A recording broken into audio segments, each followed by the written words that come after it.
चलिए आज हम फिर से आपके लिए लेके आए हैं MS एक्सेल का MCQ। ये हमारा सेकेंड पार्ट है। तो पहला क्वेश्चन आपके स्क्रीन पे यूँ रहा, Microsoft Excel uses the result in the data table function to calculate. अब ये डेटा टेबल के अंदर का जो रिजल्ट है उसको हम लोग कैसे कैलकुलेट करते हैं, उसके लिए कौन सा फंक्शन लगाते हैं। तो यहाँ पे हिंदी में भी क्वेश्चन लिखा हुआ है, माइक्रोसॉफ्ट एक्सेल डेटा तालिका में परिणामों की गणना करने के लिए किस फंक्शन का उपयोग करते हैं। तो इसमें फंक्शन दिया हुआ है रिजल्ट, A, B है कॉल टाइप, तीसरा है C है टेबल और D है ऑटोसम। तो यहाँ पे ऑटोसम और रिजल्ट और ये सारा फंक्शन तो है ही, लेकिन यहाँ अगर एक्सेल में कैलकुलेशन की बात होती, सिर्फ और सिर्फ एक्सेल में कैलकुलेशन की बात होती तो कुछ और आंसर होता। लेकिन यहाँ पे दिया हुआ है डेटा टेबल, एक्सेल के अंदर भी एक टेबल बनता है, उसके अंदर जो रिजल्ट कैलकुलेट करते हैं उसके लिए फंक्शन का यूज करते हैं C, और ये सही आंसर होगा C टेबल। चलिए आगे बढ़ते हैं। आपको बता दें एक वीडियो बनाने में काफ़ी टाइम लगता है और आपसे बस इतना ही विनती है, वीडियो को अधिक से अधिक शेयर करिएगा, लाइक और कमेंट जरूर करेंगे। अगला क्वेश्चन आपके स्क्रीन पे ये रहा, dash function in MS Excel worksheet represent the total numbers of entries in the cells. That means MS Excel worksheet में डैश फंक्शन सेल में प्रविष्ट की गई कुल संख्याओं का प्रतिनिधित्व करता है। तो इसमें कुल संख्या का प्रतिनिधित्व कौन करता है? तो MS एक्सेल में अगर कुल का मतलब हो गया टोटल नंबर्स को कैलकुलेट करने के लिए हम लोग सम से तो जोड़ते हैं, AVG से एवरेज निकालते हैं और काउंट से काउंट करते हैं। काउंट के साथ बहुत सारा और एडिशनल फंक्शन भी होता है, काउंट है, काउंटा है, काउंट इफ है। तो इसके लिए सही आंसर होगा option number D, total is the right answer. चलिए आगे बढ़ते हैं। Next question, which of the following is not a valid tab supported in MS Excel 2019 ribbon. That means निम्नलिखित में से कौन सा MS Excel 2019 रिबॉन द्वारा समर्थित वैध टैब नहीं है।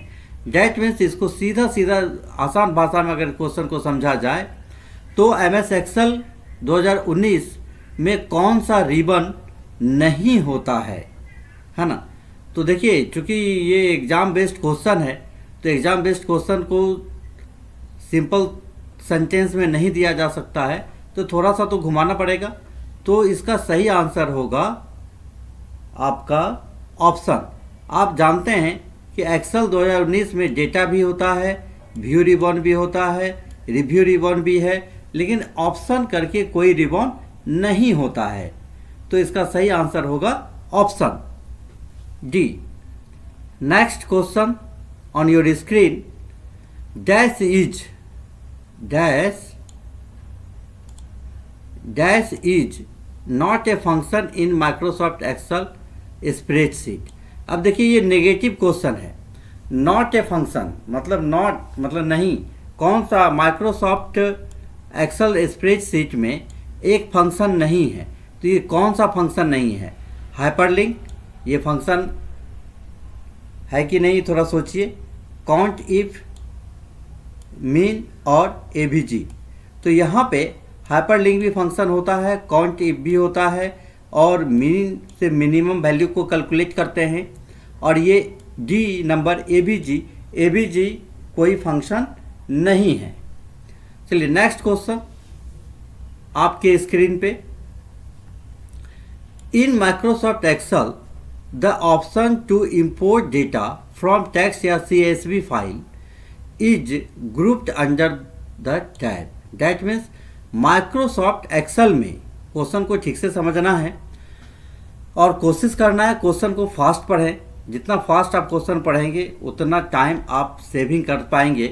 तो माइक्रोसॉफ्ट एक्सेल में टेक्स्ट या CSV फाइल से डेटा आयात करने का विकल्प टैब के अंतर्गत सामूहिकृत किया गया है। तो देखिए यहाँ पे हम इंग्लिश और हिंदी दोनों में क्वेश्चन दे रहे हैं।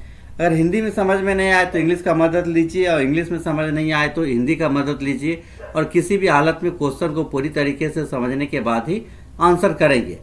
तो देखिए, in Microsoft Excel the option to import data from text या CSV फाइल, CSV फाइल या टेक्स्ट फाइल के डेटा को हम लोग किस ग्रुप के अंतर्गत हम लोग इंसर्ट कर सकते हैं। तो यहाँ पे पहला ऑप्शन दिया हुआ इंसर्ट, दूसरा है फार्मूला, C है रिव्यू और D है डेटा।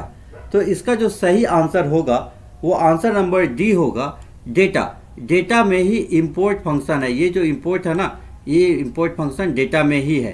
तो आप अगर एक्सेल में देखना चाहें तो आप डेटा में जाना पड़ेगा, और डेटा में जाने के बाद आप ढूंढ लेंगे तो आपको मिल जाएगा इंपोर्ट फंक्शन में जाएंगे, फंक्शन कैटेगरी मिलेगा और वहाँ से आप ले सकते हैं फंक्शन को। अगला क्वेश्चन है question number 6। In MS Excel Ctrl+N can be use to, in MS Excel, इसका तो आप आंसर कर ही सकते हैं आप लोग, हमको उम्मीद है कि आप इसका आंसर करेंगे। तो MS एक्सेल में Ctrl+S का प्रयोग किया जाता है। डैट मीन्स Ctrl+S बटन का प्रयोग एक्सेल में किस लिए किया जाता है? सेव के लिए या सेव एज के लिए, या फिर स्विच बिटवीन ओपन टैब, मतलब एक से अधिक टैब अगर ओपन है तो उसके बीच में स्विच करने के लिए, या फिर स्टार्ट ए न्यू वर्कबुक को स्टार्ट करने के लिए। तो Ctrl+S से आप जानते हैं कि सेव होता है। हम लोग एक्सेल हो या वर्ड हो या पावर पॉइंट हो या फिर वर्डपैड, नोटपैड, किसी में भी Ctrl+S बटन से ही हम लोग किसी भी फाइल को सेव कर सकते हैं। नेक्स्ट क्वेश्चन आपके स्क्रीन पे, which one is not a function in MS Excel. फिर देखिए नेगेटिव क्वेश्चन है, इसमें से MS एक्सेल में कौन सा फंक्शन नहीं है? तो यहाँ पे ऑप्शन दिया हुआ है प्रॉपर, काउंट, एवरेज, काउंट और क्लियर। तो यहाँ पे आप देख सकते हैं प्रॉपर भी फंक्शन है, एवरेज भी फंक्शन है, काउंट भी फंक्शन है। तो सिर्फ और सिर्फ एक D ऑप्शन बचता है जो क्लियर है। तो क्लियर करके कोई भी फंक्शन नहीं होता है। तो ये जो क्वेश्चन है which one is not a function in MS Excel, तो इसका सही आंसर होगा clear is the right answer. Next question number 8। आठवां क्वेश्चन है, in MS Excel keyboard shortcut keys to create a new workbook is, मतलब MS Excel में नई workbook बनाने के लिए, MS एक्सेल में नई वर्कबुक बनाने के लिए कीबोर्ड शॉर्टकट कौन सा होता है? तो Tab+N बिल्कुल नहीं, Alt+N ये भी नहीं होगा, Function+N ये भी नहीं होगा। इसका सही आंसर है Ctrl+N। जैसा कि आप जानते भी हैं Ctrl+N से न्यू होता है। इसका भी इस्तेमाल हम लोग चाहे वर्ड हो, एक्सेल हो, पावर पॉइंट हो, वर्डपैड, नोटपैड, किसी में भी नए फाइल को लाने के लिए Ctrl+N की का यूज करते हैं। नेक्स्ट क्वेश्चन है आपके स्क्रीन पे, in MS Excel the keyboard shortcut key to open the save as dialog box is. That means MS Excel में सेव एज डायलॉग बॉक्स को ओपन करने के लिए कौन सा शॉर्टकट कीज का इस्तेमाल करते हैं? तो MS एक्सेल में सेव एज डायलॉग बॉक्स खोलने के लिए कीबोर्ड शॉर्टकट कुंजी है। कौन सा शॉर्टकट की है? तो Ctrl+N से सेव होता है, Ctrl+N से न्यू होता है, F2 रीनेम के लिए होता है, और इसका सही आंसर होगा F12। F12 बटन को जब प्रेस करते हैं तो हमारा सेव एज का डायलॉग बॉक्स खुलता है। और ये F12 का उपयोग हम लोग एक्सेल में भी कर सकते हैं, वर्ड में भी कर सकते हैं। तो इससे सेव एज का डायलॉग बॉक्स हमारा ओपन होता है। अगला क्वेश्चन है आपके स्क्रीन पे, dash in MS Excel workbook can be close using keyboard shortcut, मतलब किस कीबोर्ड शॉर्टकट के मदद से डैश MS एक्सेल में की कि वर्कबुक को कीबोर्ड शॉर्टकट का उपयोग करके बंद किया जा सकता है। कीबोर्ड शॉर्टकट के मदद से हम लोग वर्कबुक को बंद कर सकते हैं। किससे? तो ध्यान रहे, ये पूरा का पूरा MS एक्सेल को बंद करने की बात नहीं कही जा रही है। यहाँ पे बात कहा जा रहा है सिर्फ और सिर्फ वर्कबुक जो हमारा ओपन है उसको क्लोज करने के लिए। तो यहाँ पे Ctrl+C से कॉपी होता है, एस्केप से डायलॉग बॉक्स वगैरह को कैंसिल करते हैं, Ctrl+E से सेंटरिंग टेक्स्ट होता है। तो इसका सही आंसर होगा Ctrl+W।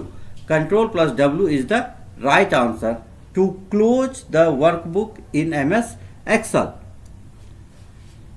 नेक्स्ट क्वेश्चन आपके स्क्रीन पे, the Excel features that allow you to show only selected row based on a condition each. Question को थोड़ा बढ़िया से समझिएगा। क्वेश्चन बहुत ही आसान है लेकिन टेक्निकल है। The Excel features that allow, Excel का कौन सा फीचर आपको परमिट करता है to show only selected row, केवल सेलेक्टेड रॉ बेस्ड को ही कंडीशनल के रूप में हम लोग देख सकते हैं। तो यहाँ पर देखिए, इसको हिंदी में भी ट्रांसलेट किए हैं। एक्सेल सुविधा जो आपको किसी शर्त के आधार पर केवल चयनित पंक्तियों दिखाने की अनुमति देता है, मतलब सेलेक्टेड रॉ को ही दिखाता है। ये कौन सा फंक्शन है? तो यहाँ से मर्ज एक फंक्शन दिया हुआ, मर्ज से तो मर्ज हो जाता है। फ्लैश फाइल नहीं है, फिल्टर एक फंक्शन है, एक फंक्शन सॉर्ट भी है। तो यहाँ पे ये जो क्वेश्चन है, क्वेश्चन के हिसाब से सेलेक्टेड रॉ को दिखाना है, वो भी कंडीशन के साथ। तो इसका सही आंसर होगा 11 नंबर क्वेश्चन का फिल्टर। फिल्टर से हम लोग किसी भी रिकॉर्ड को फिल्टर करते हैं, तो इसका सही आंसर होगा फिल्टर। बढ़ते हैं आगे नेक्स्ट क्वेश्चन की ओर। तो question number 12, dash can be used as a keyboard shortcut key to check spelling in MS Excel. अब देखिए, MS एक्सेल, MS वर्ड में तो स्पेलिंग एंड ग्रामर आप पढ़े ही होंगे, तो वहाँ पे भी हम लोग चेक करते हैं स्पेलिंग एंड ग्रामर को। तो 3 तरह का एरर होता है। एक में आप देखते हैं रेड अंडरलाइन होता है, किसी में आप देखेंगे ग्रीन अंडरलाइन होगा, किसी में ब्लू अंडरलाइन होगा। तो रेड अंडरलाइन शो करता है वर्ड मीनिंग मिस्टेक को, ग्रीन अंडरलाइन शो करता है ग्रामेटिकली एरर को, और ब्लू अंडरलाइन शो करता है रिपीटेड वर्ड को। तो यहाँ पे MS एक्सेल में वर्तनी जांचने के लिए, मतलब गलती को जांचने का उपयोगी कीबोर्ड शॉर्टकट कुंजी के रूप में किया जाता है। तो कौन सा शॉर्टकट है? तो F1 से आप जानते हैं हेल्प होता है, F2 से रीनेम होता है, फाइल का नाम चेंज कर सकते हैं, और अभी अभी चर्चा किए थे F12 का भी। तो F12 से क्या होता है? सेव एज का डायलॉग बॉक्स ओपन होता है। तो इसका सही जवाब होगा F7। Option number B, F7 is the right answer. तो आप लोग भी आंसर किया करें और अपने आप को चेक करें कि आप कितना सॉल्व कर पाते हैं और कितना आपका आंसर सही हो रहा है। Next question on your screen, question number 13, in MS Excel features makes it easier to add repeatably data to a worksheet. That means MS Excel में डैश फीचर्स वर्कशीट में दोबारा रिपीट जो किया गया है डेटा, दोबारे वाले डेटा को जोड़ना आसान बनाता है। तो इसमें फंक्शन दिया हुआ है ऑटो सम, सॉर्ट, फिल्टर और ऑटो कंप्लीट। तो याद रखिए, MS एक्सेल फंक्शन पे ही आधारित है, और फंक्शन से किसी भी एग्जामिनेशन में, खास करके अगर बेल्ट्रॉन की बात करें या कोई भी डाटा एंट्री ऑपरेटर का एग्ज़ाम का बात करें, तो उसमें फंक्शन से ही ज़्यादा क्वेश्चन रहने की संभावना होती है। तो यहाँ पे इसका सही आंसर होगा option number A, auto sum. Auto sum is the right answer. Next question on your screen,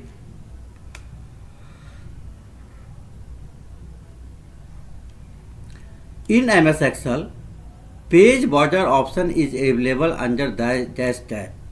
that means MS Excel में डैश टैब के अंतर्गत, MS एक्सेल में डैश टैब के अंतर्गत पेज बॉर्डर विकल्प उपलब्ध रहता है। तो पेज बॉर्डर विकल्प कहाँ उपलब्ध रहता है, किस में रहता है?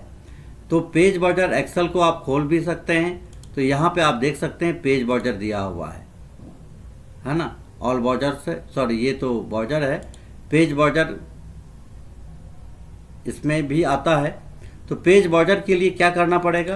तो पेज बॉर्डर इंसर्ट टैब है, एक टैब है पेज लेआउट, दूसरा टैब है व्यू, तीसरा है नन ऑफ द एबव। तो इसमें इसका जो सही आंसर होगा, आंसर नंबर है 14, नन ऑफ द एबव। तो अभी देखिए हम आपको दिखा रहे थे एक्सेल में, तो एक्सेल के किसी भी टैब में आप सर्च कर लीजिएगा तो पेज बॉर्डर का ऑप्शन नहीं रहता है। इंसर्ट में भी नहीं है कहीं पे भी पेज बॉर्डर, पेज लेआउट में भी कहीं पे भी पेज बॉर्डर नहीं है, फार्मूला में भी कहीं पे पेज बॉर्डर नहीं है, डेटा में भी नहीं है, रिव्यू में भी नहीं है, और व्यू में तो बिल्कुल ही नहीं है। तो इसका सही आंसर होगा नन ऑफ द एबव। लेकिन यही क्वेश्चन अगर एक्सेल के बदले वर्ड पे यूज किया जाए तो वर्ड में आपको पेज बॉर्डर मिल जाता है। पेज लेआउट टैब में जो पेज बैकग्राउंड में रहता है पेज बॉर्डर, यहाँ से हम लोग पेज में बॉर्डर को लगा सकते हैं। तो ये MS वर्ड में मिलता है लेकिन एक्सेल में नहीं होता है। तो इसका आंसर हो जाएगा नन ऑफ द एबव, उपरोक्त में से कोई नहीं। नेक्स्ट क्वेश्चन है question number 15। Workbook in a computer application is, workbook in a computer application is basically related to, मतलब कंप्यूटर एप्लीकेशन में वर्कबुक मूलतः किससे संबंधित है? वर्कबुक किससे संबंधित है? MS एक्सेल से संबंधित है, या एडोब रीडर से संबंधित है, या MS पावर पॉइंट से संबंधित है, या MS वर्ड से संबंधित है? तो इसका सही आंसर आपको पता है, आप आंसर कर भी रहे हैं, और आंसर कमेंट में ज़रूर लिखिएगा। और इसका जो सही आंसर है वो है MS Excel. MS Excel is the right answer. Next question on your screen, which key is use to help in MS Excel? MS Excel में अगर किसी भी तरह का आपको हेल्प चाहिए, हेल्प लेना है मतलब मदद लेना है, वो भी सॉफ्टवेयर से, तो कैसे मदद ले सकते हैं? तो MS एक्सेल में मदद के लिए किस कुंजी का प्रयोग किया जाता है? तो विंडोज प्लस H एक ऑप्शन दिया हुआ है, एक है F10, F1 है और F2 है। तो हेल्प में चाहे वो आपका MS वर्ड हो, एक्सेल हो, पावर पॉइंट हो, कहीं पे भी अगर हेल्प लेना है तो उसके लिए F1 बटन को प्रेस करेंगे जो फंक्शन की आता है। फंक्शन की का ये पहला बटन है F1। F1 को दबाने के बाद हेल्प मेनू आ जाता है। जैसे अभी अगर हम आपको दबा के भी दिखा दें तो यहाँ पे हम F1 को प्रेस करेंगे तो हेल्प आ जाएगा। देखिए ये हमारा हेल्प का विंडो खुल रहा है। अब यहाँ पे जो भी क्वेश्चन है यहाँ पे आप डाल के सर्च कर सकते हैं। तो ये तो माइक्रोसॉफ्ट वर्ड में हम दिखाए, इसको हम आपको एक्सेल में भी दिखा सकते हैं। तो एक्सेल को पहले ओपन कर लेते हैं और यहाँ पे सिंपल F1 को प्रेस करेंगे। जैसे F1 को प्रेस करेंगे तो देखिए फिर से वही हेल्प, एक्सेल हेल्प का हमारा डायलॉग बॉक्स आ गया। यहाँ से हम लोग ऑफिस ऑनलाइन हेल्प भी ले सकते हैं। तो इसका सही जवाब हो जाएगा इस क्वेश्चन का F1। F1 is the right answer. चलिए नेक्स्ट क्वेश्चन। आप लोग थोड़ा क्वेश्चन तेजी से पढ़ने का कोशिश करेंगे क्योंकि हमको ये समझाना है। 30 क्वेश्चन का सेट है और 30 क्वेश्चन को 30 मिनट के अंदर कंप्लीट भी करना है। Open workbooks can easily B switched using. अब जो खुली हुई वर्कबुक है, जो खुला हुआ वर्कबुक है, उसको खुली हुई कार्य पुस्तिकाओं को आसानी से उपयोग करने के लिए स्विच किया जा सकता है। तो किससे? Ctrl+S से। Ctrl+S से तो आपको पता है क्या होता है, सेव होता है। Alt+S से कुछ नहीं, Ctrl+Alt भी कुछ नहीं। तो इसका सही आंसर होगा Ctrl+Tab। Ctrl+Tab बटन को जब आप प्रेस करते हैं तो आप स्विच कर जाते हैं एक विंडो से दूसरे विंडो से, मतलब एक वर्कबुक से दूसरे वर्कबुक में हम लोग स्विच कर सकते हैं। अगला क्वेश्चन है question number 18। Which of the following is not a term pertaining to a spreadsheet? That means निम्नलिखित में से कौन सा शब्द स्प्रेडशीट से संबंधित नहीं है? निम्नलिखित में से कौन सा शब्द स्प्रेडशीट से संबंधित नहीं है? सेल बिल्कुल इससे संबंधित है, कैरेक्टर भी संबंधित है, फार्मूला भी संबंधित है। तो इसका सही आंसर होगा ब्राउज़र। ब्राउज़र का जो उपयोग है वो वेब ब्राउज़र होता है। ब्राउज़र के मदद से हम लोग किसी भी वेबसाइट को खोल सकते हैं, है ना। किसी भी वेबसाइट को अगर खोलना है तो वेब ब्राउज़र का इस्तेमाल करेंगे, लेकिन एक्सेल में कोई वेब ब्राउज़र नहीं होता। चलिए नेक्स्ट क्वेश्चन है आपके लिए स्क्रीन पे, question number 19। Excel is a program that is used to prepare a. Question समझिएगा, बहुत ही आसान सा क्वेश्चन है लेकिन थोड़ा टेक्निकल है। Excel is a program, Excel एक प्रोग्राम है that is used to prepare a. इस पर हम लोग क्या तैयार कर सकते हैं? एक्सेल एक प्रोग्राम है जिसका उपयोग तैयार करने के लिए किया जाता है। तो क्या तैयार करने के लिए किया जाता है?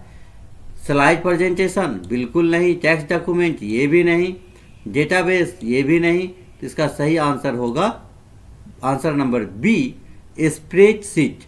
Spreadsheet is the right answer. तो एमएस एक्सेल प्रोग्राम में हम लोग स्प्रेडशीट को ही प्रिपेयर कर सकते हैं, स्प्रेडशीट को ही तैयार कर सकते हैं, करते हैं। चलिए नेक्स्ट क्वेश्चन, क्वेश्चन नंबर 20।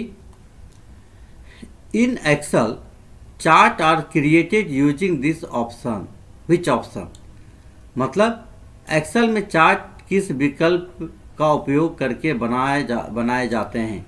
इस क्वेश्चन को ऐसे भी आ सकता है कि चार्ट हमारा किस ऑप्शन के मदद से हम लोग चार्ट को बना सकते हैं। तो यहाँ पे पहला ऑप्शन दिया हुआ है चार्ट विजार्ड, दूसरा ऑप्शन है पाइवट टेबल, तीसरा ऑप्शन है पिन चार्ट, चौथा ऑप्शन है बार चार्ट। तो बार चार्ट और पाई चार्ट ये दोनों चार्ट का प्रकार है, लेकिन यहाँ पे क्वेश्चन क्या है? In Excel chart are created using this option. Chart को हम लोग किस ऑप्शन से बना सकते हैं? तो ये बार चार्ट बना सकते हैं, पाई चार्ट बना सकते हैं, लेकिन किस ऑप्शन से? पाइवट टेबल से तो बिल्कुल ही नहीं। तो इसका सही आंसर होगा answer number A, chart wizard. तो चार्ट विजार्ड इंसर्ट में होता है चार्ट विजार्ड। तो चार्ट विजार्ड ऑप्शन के ही मदद से हम लोग कोई भी चार्ट को बना सकते हैं एक्सेल के अंतर्गत। चलिए नेक्स्ट क्वेश्चन की ओर बढ़ते हैं।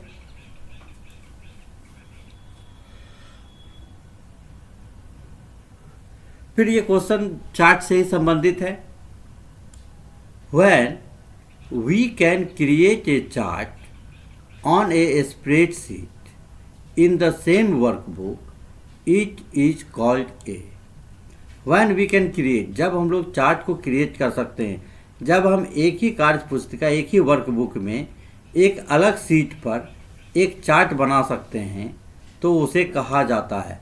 अब देखिए चार्ट तो बनाना है, लेकिन एक अलग वर्कबुक पे चार्ट बनाते हैं तो उसको क्या कहते हैं? उसको चार्ट शीट कहते हैं, या एम्बॉयडर्ड चार्ट कहते हैं, या व्यू शीट कहते हैं, या फिर व्यू चार्ट कहते हैं। तो यहाँ पे चूँकि चार्ट बनाना है तो अलग से जो चार्ट हमारा बनता है उसके लिए सही जवाब होगा chart sheet. Chart sheet is the right answer. चलिए नेक्स्ट क्वेश्चन की ओर बढ़ते हैं। फॉर एडिशन, अब देखिए यहाँ पे आ गया है फॉर एडिशन। एडिशन मतलब जोड़, है ना, add plus. For addition of a row at the end of a table, move the cursor at the end and use. मतलब किसी तालिका के अंत में एक पंक्ति जोड़ने के लिए अंत में कर्सर ले जाएं और उसका उपयोग करें। अब किसी भी टेबल में हमको एक रॉ को ऐड करना है तो किसका उपयोग करेंगे? तो इसके लिए सही आंसर अल्ट से तो नहीं होना है, टैब से होना है, या कंट्रोल से होना है, या शिफ्ट से होना है। तो मैं आपको बता दूं, अल्ट, कंट्रोल और शिफ्ट ये सब एडिशनल की है किसी भी शॉर्टकट कीज के लिए। तो इसका सही आंसर होगा option number B, tab. Tab is the right answer. Next question on your screen, Which term is used to join the selected cells into one cell? वाह, किस सेल में, यहाँ पे लिखा हुआ है which term is used to join the selected cell into one cell, मतलब selected cell को जोड़ करके हमको एक सेल बनाना है। किसी तालिका के अंत में, हिंदी में पढ़ते हैं, किसी तालिका के अंत में एक पंक्ति जोड़ने के लिए अंत में कर्सर ले जाएं और इसका प्रयोग करें। किसका प्रयोग करना है? फिल्टर का प्रयोग करेंगे तो फिल्टर करके रिकॉर्ड हमारा फिल्टर हो जाएगा। रैप का प्रयोग करेंगे तो रैपिंग हो जाएगा। पाइवट टेबल से पाइवट टेबल बनता है। तो इसका सही आंसर होगा option number D, merge. Merge is the right answer. चलिए नेक्स्ट क्वेश्चन की ओर बढ़ते हैं।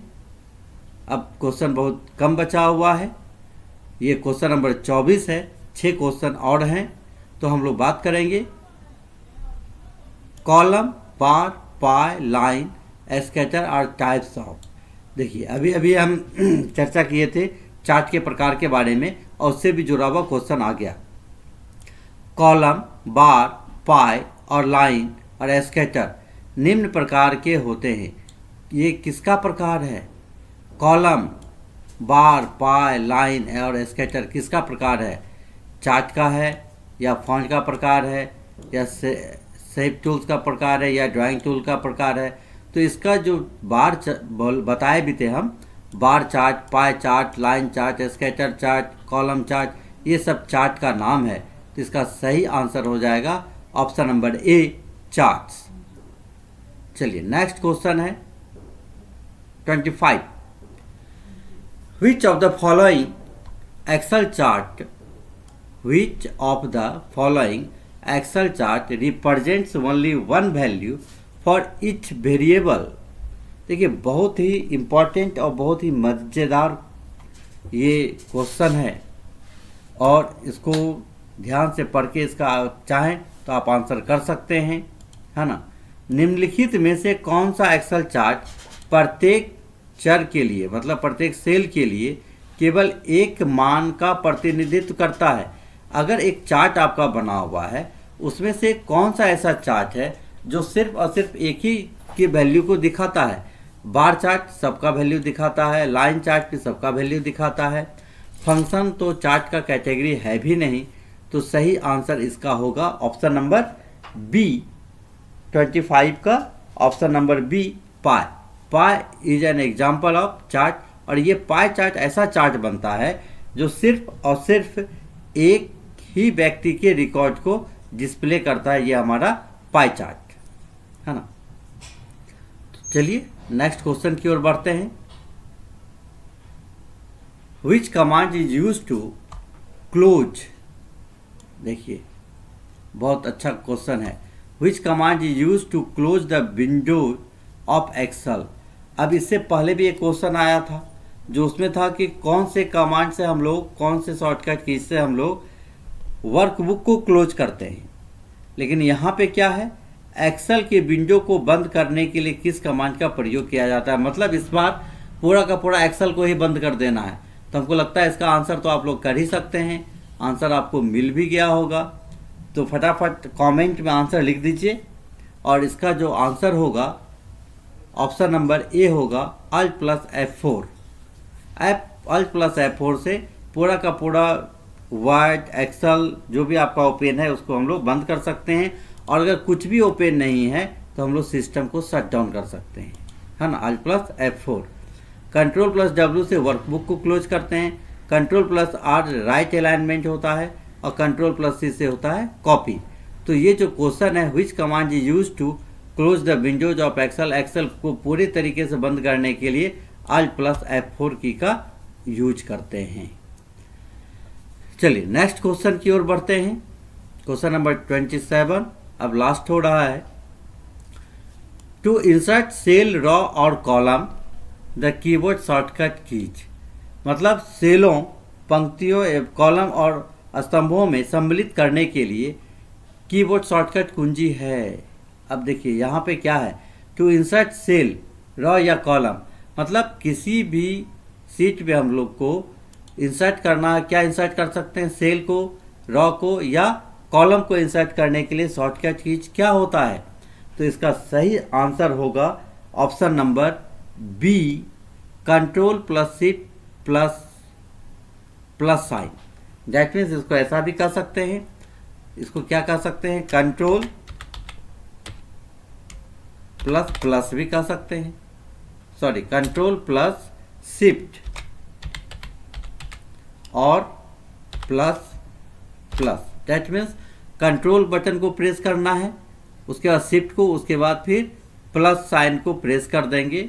कंट्रोल शिफ्ट और प्लस साइन को जब प्रेस करेंगे तो हमारा एक ऐड हो जाएगा, इंसर्ट हो जाएगा सेल, रॉ या कॉलम। इसको हम डिलीट कर देते हैं। चलिए क्वेश्चन नंबर 28।